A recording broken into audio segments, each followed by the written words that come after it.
Assalamualaikum warahmatullahi wabarakatuh.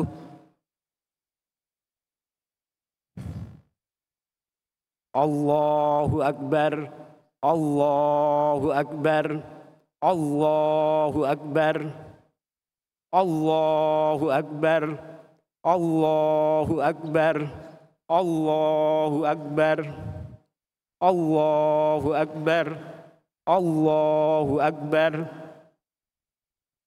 Subhana man ja'ala al-laila wan-nahara khilfatan liman arada an yatadhakkar. Allahu Akbar, Allahu Akbar, Allahu Akbar. Subhana man ja'ala al-laila wan-nahara khilfatan liman arada an yatashakkar. Allahu Akbar. Ma wa'ida as-sururu fi mithli hadhil yawmil afqar. Allahu Akbar. Alhamdulillahil aliyyil akbar. Alladzi afadha 'alal mu'minina khairatihi wa aktsar. Wa karramahum bi diyafatil 'idi wa jammalahum bi jamili birrihi wa bi jamilin minhum bar. Wa kammalahum bi jalili fadlihi wa bi kamali a'malihim bashar. Ahmaduhu subhanahu wa ta'ala an athafahum indal ijtima'i li salati 'idihim minal maghfiratil afdal awfar. Wa ashhadu an la ilaha illallahul halimul bar. Wa ashhadu anna Muhammadan abduhu wa rasuluhu khairul bashar. Allahumma salli ala wa sallim ala sayyidina Muhammadin wa ala alihi wa sahbihi al-masabihil urar. Allahu Akbar, Allahu Akbar, Allahu Akbar. Jamaah salat Idul Fitri yang dirahmati Allah. Hari raya Idul Fitri merupakan hari keagungan Allah, di mana keagungan Allah Subhanahu wa taala tampak di tengah-tengah kita demikian terang benderang. Kemahabesaran Allah benar-benar hadir selama bulan Ramadan yang baru kita lalui dan mencapai puncaknya pada hari raya Idul Fitri ini. Salah satu manifestasi keagungan Allah adalah terbukanya pintu ampunan selebar-lebarnya selama bulan Ramadan bagi umat Islam yang mau mengambil kesempatan tersebut.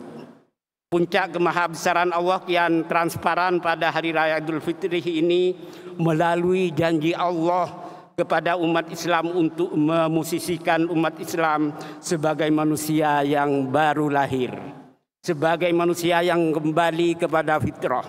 Tentunya janji ini berlaku bagi mereka yang berhasil melaksanakan puasa sesuai perintah Allah dan berdampak konkret pada kecerdasan spiritual, emosional, dan sosial.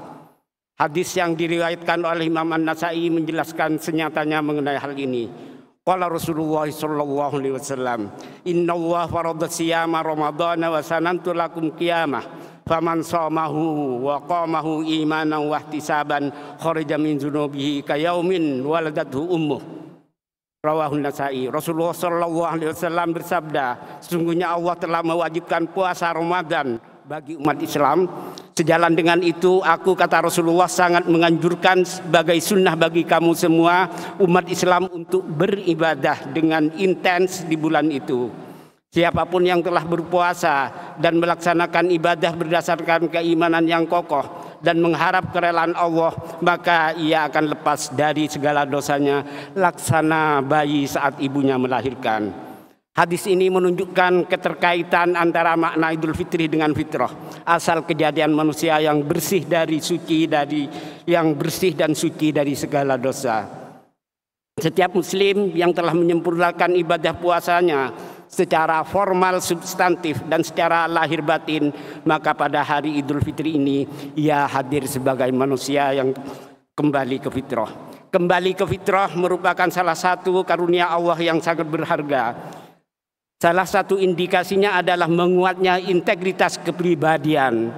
Kita dapat mengembangkan budi pekerti baik dan perilaku luhur pada satu sisi, dan mengendalikan hawa nafsu, emosi negatif, dan perilaku jelek pada sisi yang lain. Demikian pula Idul Fitri seutuhnya merupakan hari wisuda bagi umat Islam yang berhasil lulus ujian dengan mampu mengendalikan diri, lahir batin dari hal-hal yang diharamkan dan dari hal yang tidak mencerminkan moralitas luhur selama bulan Ramadan. Sebagai hari kembali ke fitrah dan hari wisuda, Idul Fitri perlu disyukuri dengan memperbanyak takbir, tahmid dan kalimat-kalimat yang baik, kalimat-kalimat thayyibah. Dalam bingkai itu semoga kita umat Islam, khususnya seluruh jamaah sholat Idul Fitri di Masjid Istiqlal ini termasuk orang yang kembali ke fitrah dan berhasil menjadi wisudawati terbaik. Dengan demikian kita bisa naik ke kelas yang lebih tinggi dalam ucapan, sikap dan perilaku dalam sekolah kehidupan pada tingkatannya masing-masing. Namun terlepas apapun capaian yang telah kita raih, kesungguhan upaya kita yang telah kita lakukan perlu disyukuri tidak hanya dengan pengakuan hati dan ungkapan lisan, tapi juga dengan tindakan yang implementatif dan transformatif. Kita wajib mewujudkan rasa syukur dan pengakuan itu selain melalui tahmid, takbir dan sejenisnya, juga melalui kegiatan nyata dengan mengaktualisasikan segala anugerah Allah ke dalam kehidupan sosial yang dapat memberikan kebaikan dan kemaslahatan bersama. Hakikat syukur ini menurut Al-Ghazali, fasyukru wa isti'malun nikmati fima khuliqat lah. Hakikat syukur, kata Al-Ghazali, adalah menggunakan karunia Allah yang diberikan Allah sesuai dengan tujuan penciptaannya. Berdasarkan ini, selain dengan lisan, syukur juga harus diungkapkan dengan aksi gerakan nyata. Melalui syukur ini, kita menjadikan segala anugerah Allah sebagai modal untuk melakukan perubahan ke arah kebaikan dan kemaslahatan bagi kita bersama dan kehidupan. Pada saat yang sama dengan syukur ini, kita berkewajiban melestarikan dan memakmurkan kehidupan serta mengembangkannya ke arah yang lebih baik. Allahu Akbar, Allahu Akbar, Allahu Akbar. Jamaah sholat Idul Fitri yang diberkahi Allah. Dengan syukur gerak dan perubahan ini, kita melabuhkan keberhasilan kita dengan mengelola segala dorongan, sikap, dan perilaku menjadi kemaslahatan senyatanya dalam kehidupan individu dan sosial, budaya, pendidikan, ekonomi, politik, dan sebagainya. Kita mengungkapkan rasa syukur atas capaian yang diraih tidak hanya diorientasikan untuk diri kita masing-masing, tapi juga ditransformasikan ke dalam kehidupan bermasyarakat, berbangsa, dan bernegara. Dalam ungkapan lain, upaya syukur dan pembumian keberhasilan itu perlu dikembangkan menjadi dasar untuk membangun peradaban yang dapat mencerahkan kehidupan dan menyejahterakan bangsa. Dan pada gilirannya juga bagi umat manusia secara keseluruhan. Dengan syukur transformatif ini, kita niscaya membangun sistem kehidupan yang dapat menjadi landasan bagi masyarakat dan bangsa Indonesia secara keseluruhan untuk terus menuju kehidupan yang lebih baik. Syukur transformatif harus dapat menggambarkan bangsa ini ke dalam kehidupan yang syarat dengan keadilan, kerukunan, keamanan, kedamaian, dan kesejahteraan. Saat yang sama, syukur ini diharapkan tidak lagi menjadi kegiatan individual, namun syukur ini harus menjadi kegiatan bersama yang dilakukan secara terprogram, berkelanjutan dengan tujuan dan hasil dan manfaat yang jelas. Kesyukuran ini bermakna signifikan bagi masyarakat dan bangsa yang niscaya melahirkan keadaban dan peradaban luhur bangsa. Oleh karena itu, Idul Fitri perlu dijadikan momentum strategis untuk aktualisasi rasa syukur ke dalam program dan aksi nyata tersebut. Selain itu, kita jangan hanya menginginkan untuk meraih keberhasilan sesaat. Kita niscaya bertekad untuk berhasil secara berkelanjutan dan mampu meningkatkan kualitas keberhasilan itu dari waktu ke waktu. Hari ini harus lebih baik dari kemarin dan hari esok harus lebih baik dari hari ini, baik di tingkat individu, masyarakat maupun bangsa.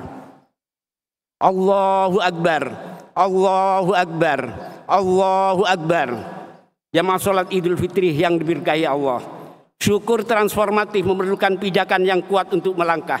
Kita memerlukan kesatuan dan persatuan bangsa yang kokoh. Dalam kondisi keterpecah belahan, kita sulit melakukan apapun yang bermakna. Dalam suasana yang penuh dengan saling bermusuhan, kita tentu sulit menghasilkan karya besar untuk masyarakat dan bangsa, apalagi untuk kehidupan secara keseluruhan. Sebab keterpecah belahan identik dengan kelemahan, sebab permusuhan identik dengan jurang kehancuran. Dalam perspektif Islam, persatuan merupakan ajaran fundamental yang harus menjadi pegangan umat Islam dalam menjalani kehidupan. Sebaliknya, berpecah belah merupakan hal yang harus dihindari kapanpun dan dimanapun. Dalam Al-Quran surat Al-Imran ayat 103 sebagaimana imam tadi membaca, Allah berfirman, A'udzubillahi minasyaitonirrajim. Wa'tasimu bihablillahi jami'an wa la tafarraqu wadhkuru ni'matallahi 'alaikum idh kuntum a'da'an fa'alafa baina qulubikum fa asbahtum bi ni'matihi ikhwana wa kuntum ala syafa hufratin minan nari fa anqadhakum minha kadzalika yubayyinullahu lakum ayatihi la'allakum tahtadun. Dan berpegang teguhlah kamu semuanya kepada tali Allah dan jangan kamu bercerai-berai. Dan ingatlah akan nikmat Allah kepadamu ketika dulu zaman jahiliyah kamu bermusuh-musuhan. Kemudian Allah mempersatukan hatimu. Lalu menjadilah kamu karena nikmat Allah orang-orang yang bersaudara. Dan kamu telah berada di tepi jurang neraka. Lalu Allah menyelamatkan kamu. Demikianlah Allah menjelaskan ayat-ayatnya agar kamu mendapat petunjuk. Dalam tafsir At-Tabari, arti Allah mempunyai beberapa penafsiran. Ada ulama yang menafsirkan agama Allah dengan arti umat Islam niscaya berpegang teguh kepada agama Allah. Ulama lain mengartikan berkelompok, artinya umat Islam harus berpegang teguh dengan berkelompok. Ada yang mengartikan juga bahwa terma itu merujuk kepada Al-Quran dengan maksud umat Islam hendaknya berpegang teguh kepada Al-Quran.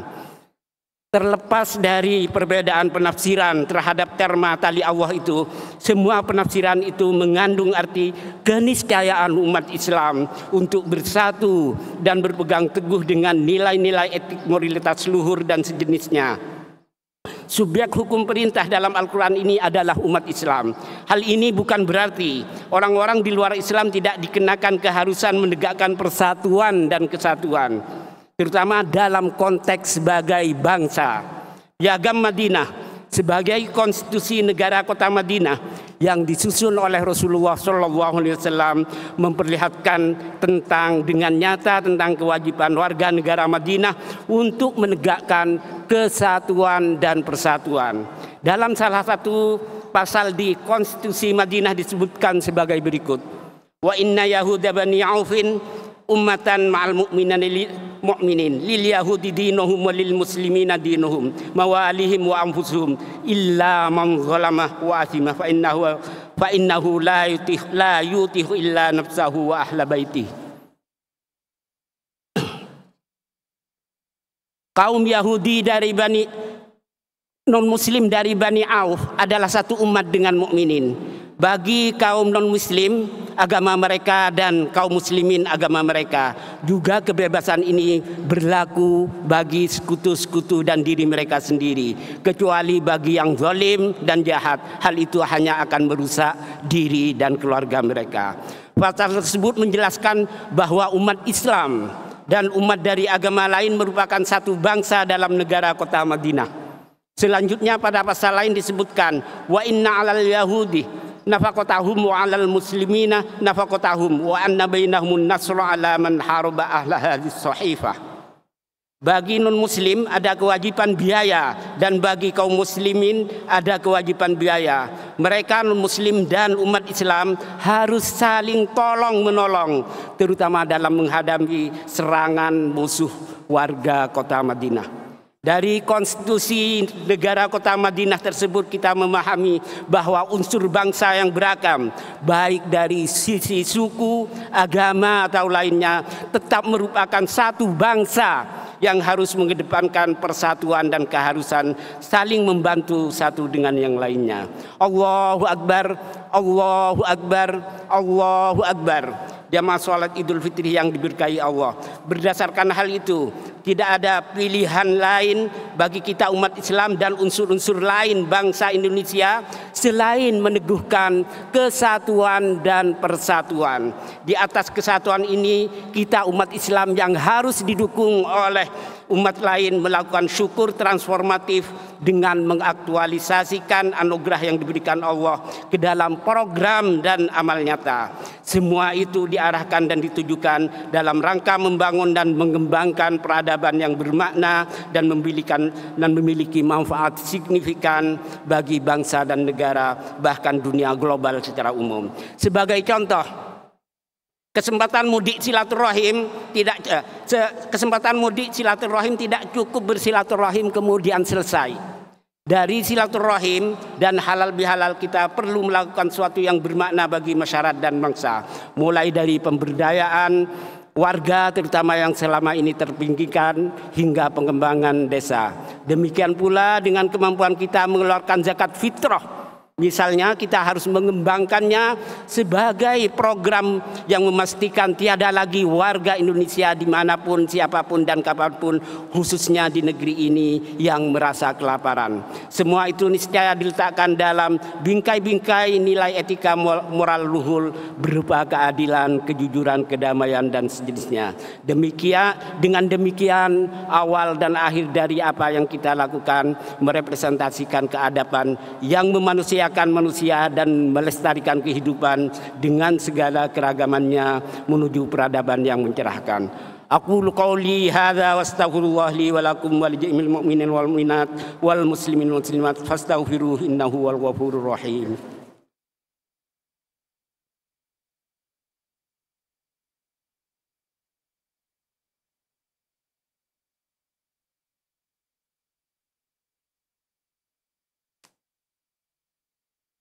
Allahu Akbar, Allahu Akbar, Allahu Akbar, Allahu Akbar, Allahu Akbar, Allahu Akbar. Alhamdulillah hamduhu hamdan katsiran kama amar wa asyhadu an la ilaha illallah aliyul akbar wa asyhadu anna Muhammadan abduhu wa rasuluhu shadiqul abar. Allahumma salli wa sallim ala sayyidina Muhammadin wa ala alihi wa sahbihi adada kulli qatirati matar. Amma ba'du, fa ya ibadallah ittaqullah min sima'il lawhi wa fudil khabar wa antahu amma nahakum wa zajar.